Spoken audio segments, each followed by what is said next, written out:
And So, Abby too. of course, always Abby. Well, thank you guys for being here today. I'm going to go ahead and have a recorded version of this. So we're going to send this out to everyone. I should be recording now. I believe it's there. These guidelines were put in place to allow the weatherization for parklets and outdoor dining through the winter season. One thing that I did want to touch on really quickly before we get started is that as of right now, the order does not allow outdoor dining, obviously. So these guidelines were put in place to hopefully allow restaurants to be able to weatherize their outdoor dining in preparations for outdoor dining to return. So these guidelines were meant to allow restaurants during this somewhat of a lull of allowing that dining to be able to do the legwork to get everything in place so that when it is allowed again by the county and state orders, then you will be able to do so. The biggest keys with this is that we've divided it into sections. So we divided it into lighting and electrical, heating, which is divided into electric and gas heaters, and there's an important distinction there. And then we kind of run through the different size of tents that is allowed. And just as a note, it was noted that we should make it clear whenever we see tent listed as the language anywhere in these guidelines, it is referring to all tents, canopies, and temporary membrane structures. So anything that you put up to weatherize and prevent wind, rain, sleet, snow from entering your parklet, that will be referred to as a tent in these guidelines. The first thing is lighting and electrical. The one note that I do want to really make clear here is that we don't want to see daisy chaining of extension cords, and we really want to make sure that cords are not strung across the sidewalk in any way where it would cause a tripping hazard. And additionally, one thing that we did notice, Jim and I, when we were walking around downtown, was that there were a couple extension cords that were placed in the gutter. And so they were located in an area where that could potentially have a fire hazard with water. So as rain is coming, please be aware of where your extension cords are and make sure that it is as safe as possible. Light is allowed as long as it's not shining into vehicles. The one key with the parklets is that we want to make sure that lights are not being shined outwards from the parklet to inhibit people from driving and potentially cause traffic hazards, but rather make sure that people feel comfortable and that you create a warm, ambient outdoor dining space. For heating, outdoor heating appliances shall not be located within 5 feet of exits of tents. So within any tent structure, you cannot have the outdoor or the, you cannot have outdoor heating appliances there. These heaters should be secured and stabilized to prevent tipping over. The last thing we want is any heaters falling over at any point. So they must be placed on flat surfaces. So I know that may be a little challenging with the parking spaces as the grade tends to lean in towards the curb, but as you're getting towards the curb, we do not encourage having heaters on any angled or sloped street surface there. Electric heaters are allowed within canopies as long as they meet the following guidelines. So this is where it's very important, the distinction between electric and gas heaters, that electric heaters must be plugged directly into an outlet, not plugged into an extension cord, and must automatically turn off when tipped over, and 3 feet in any direction. So 3 feet away from the top of the canopy as well as the sides or anywhere else. The nice part about the current rules for canopies and tents is that you must keep 2 sides open. So it should be hopefully easy if you open the side nearest towards your establishment, then you could put an electric heater within your tent as long as it's not within 3 feet of any combustible material. Gas heaters are not allowed within 10 feet of tents, canopies, and membrane structures. The most important part about that is that, Curtis can correct me if I'm wrong, but this comes straight from the California State Fire Code. So a lot of these rules are not put in place at a local level. So Santa Clara County Fire, as well as the city, is not looking to be more punitive or really prevent our outdoor dining from reaching its fullest capability. These do come from the state. So a lot of those guidelines are structured there. That's correct, Anthony. Perfect. And then for all tents, so all restaurants who want to put any type of a tent, canopy, membrane structure of any kind on a parklet, you will need to sign and submit this addendum A. So all outdoor dining that exists in the parklets should have already submitted a right-of-way agreement that we've already have on file with the city. This is just an addendum to that agreement, basically allowing you to install the canopies, tents, and membrane structures. If you are looking to do any sort of a structure, you do need to submit this before it can go up.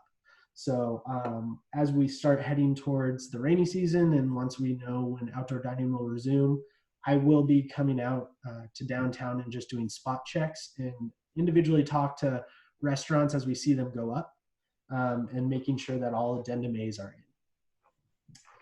So from the city perspective and the county perspective, if a tent is less than 400 square feet, it does not require a permit from county fire.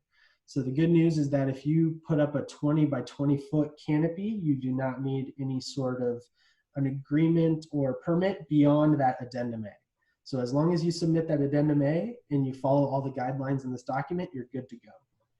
For tents that are 400 to 700 square feet, they do not require a permit if you have the following requirements met. The tents must be open on all sides. And so I know that that's the biggest challenge. So most of our tents, if they're going to be greater than 400 square feet, will probably have some side covered. And so if they have some side covered, then they would fall into this category where they would be required to apply for a special events permit that can be found at this link through county fire and submitted to them. And if they have any questions, they'll redirect it to the city and we'll work with them collaboratively on that. Additionally, if you do have any of these tents, like I said before, you do need an addendum A. So no matter what, if you have a tent of any size, if you have planning on opening a circus and you want a 20,000 square foot tent, you will need to submit an addendum A. If you want to open a tiny 10 by 10 foot square tent, you still need to submit an addendum A. And once again, that can be submitted just through email to myself. So that's acarnesecca@losaltosca.gov. And just so everyone knows, there are no permit fees with this in any way, shape, or form. So it's just a simple signature.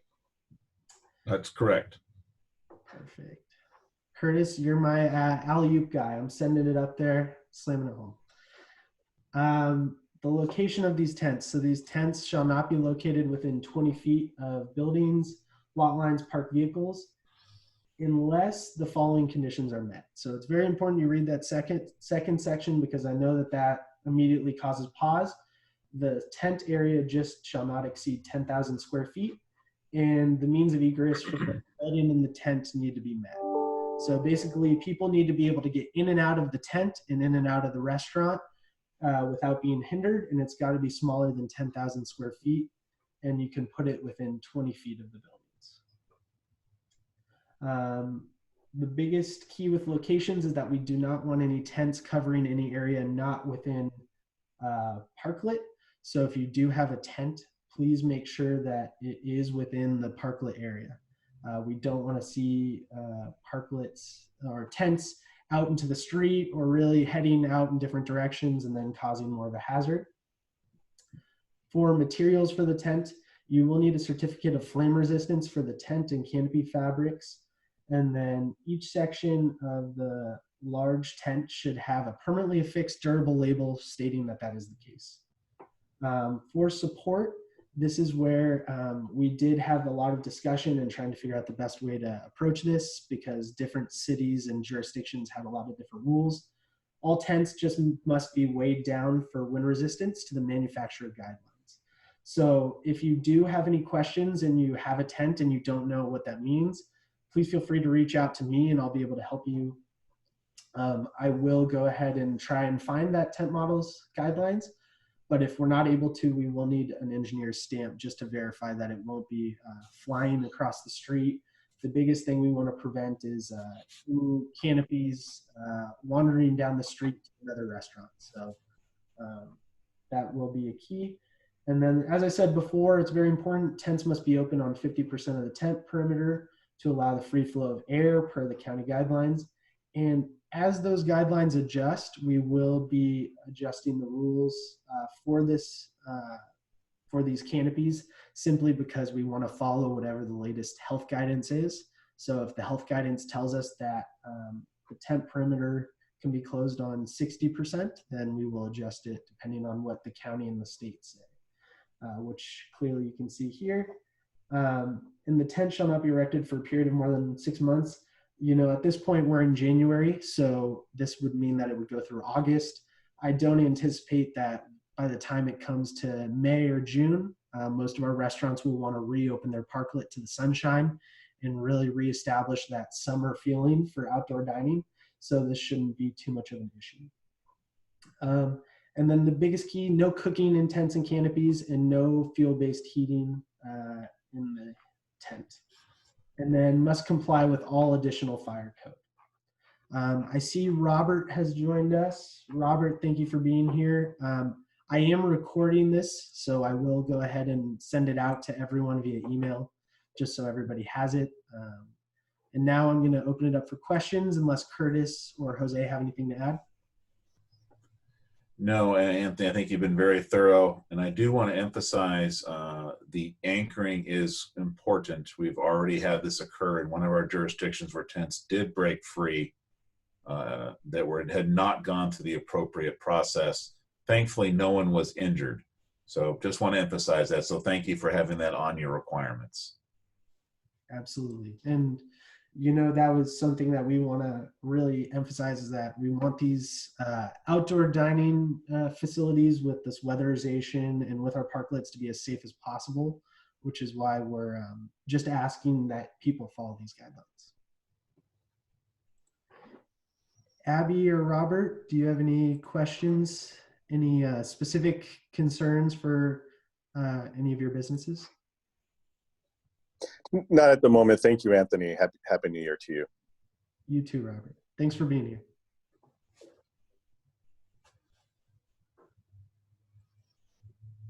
Abby, you're on mute. I can see you're talking though.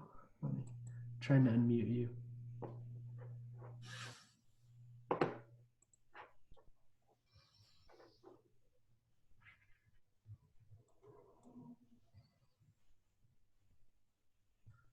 Uh-oh.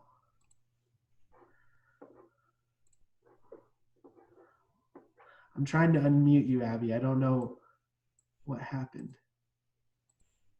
There you go. Okay, thank you. Well, since I don't have a parklet, my situation's a little bit more unique, Anthony, and I suspect we'll have to work together, and hopefully Curtis will still be talking to me by the end of all of this. And guys, if you haven't ever worked with Curtis Rule, that man is absolutely amazing. He makes himself so available, is clear, concise, and I don't know, one of the most helpful people in the world. And obviously doing the hotel wasn't easy for the fire department, or working with me, as Curtis can attest. I think that if you need him, he's there for you. So Anthony, thank you for doing this. Obviously, this isn't quite as easy on the hotel site because there are intersecting areas where walkways need to be taken care of, which is why I didn't do anything initially. And I kind of feel like we're going to be very restricted in being able to get any size tent, because when I stretch out, say 20 feet, I'm kind of impacting. So I'd probably like to meet with you on site and do a site plan and see what you think. Yeah, we can chat individually about that. I can connect with Jim and see what he's thinking, and then we can figure out something specific. Obviously, yours is unique, like you say, because you're right next to the public right-of-way of the sidewalk, and so we'll have to adjust that. But I think we can try and figure out a good solution for you. And I echo all of your comments about Curtis. He's been great through this whole process. And just for everyone listening at home on this recorded message, Curtis has offered to help restaurants individually if they do have questions about the fire code or anything. And I've relented on releasing your email out to the public, Curtis, until they reach out to me, and then I can direct them your way if they're needed. But you've been a great help. And obviously, if anyone has any specific questions for their restaurant or hotel or what have you, please reach out to me directly, and I'll be able to channel you to the direct resource. Are there any other questions? Yeah, Anthony, I actually have a question. I noticed in the in your regulations there, it mentioned no cooking under the tent, and I understand that. But I also know, farmers market does get permit, so that permit exists of some sort to cook in a tent. And I'm just wondering if a restaurant wanted to do some sort of outdoor cooking demonstration in the summer sun. Well, maybe they wouldn't do that under a tent. But if they wanted to do something like that, is there a way to do that, or is that way too many hoops to jump through for a restaurant to get something to do under a tent? I'm happy to chime in on that. We do permit cooking tents. To sort of give you the sort of short inside baseball on it, cooking tents are separate from occupied dining tents. So that's why you have the no cooking sort of moratorium, if you will, because these tents are intended for dining specifically. But we can certainly arrange to have a cooking sort of only tent if that's where a business wants to go. I don't think the steps are particularly more onerous than what you have in front of you. It's really just a separation of the public and the cooking activities. I'm boiling it down a little bit, but that's pretty much the nutshell. Okay, appreciate that, and I'll third the accolades for Curtis. He's always been very helpful for Art and Wine. Well, the kind words are appreciated. Look, I get it. It's really tough for businesses right now, so we're definitely working strongly in collaboration with Anthony and Jim and making sure we can get this together for you as best we can. Yeah, we're doing whatever we can to try to support you, but we do have to keep it safe. So, Abby, there are some rules.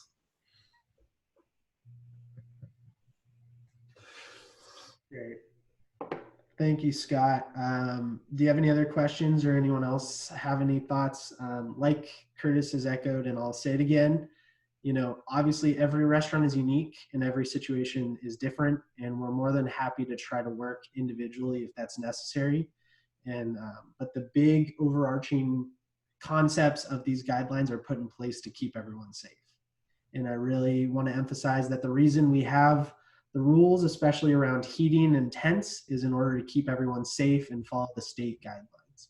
So if you do see other jurisdictions where they may have different rules, we're not sure how that's in place, but we'll go ahead and keep everyone as safe as possible here in Los Altos. I'm not sure if anyone else has anything to add. I'm going to go ahead and stop the recording if not. Going once. Okay, I'll go ahead.